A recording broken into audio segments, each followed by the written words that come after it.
Lorsque l'on analyse notre élan et qu'on s'apprête à effectuer un changement majeur, on doit s'assurer de trouver la bonne cause. Alors, vous devez trouver la racine de votre problème et plus souvent qu'autrement, votre problème est dû à de mauvaises positions de base.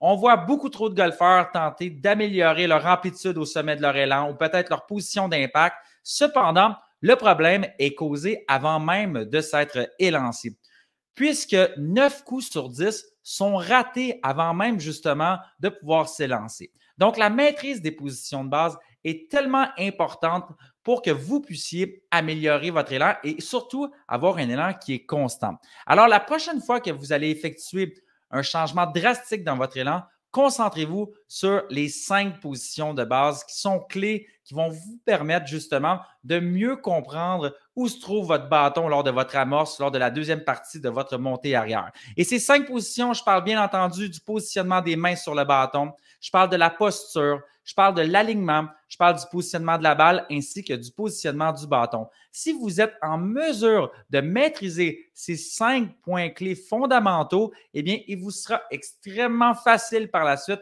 d'avoir un élan facilement répétable. Alors, la prochaine fois que vous essayez d'effectuer un changement dans votre élan, concentrez-vous sur ces 5 points clés qui vous permettront de devenir un golfeur accompli.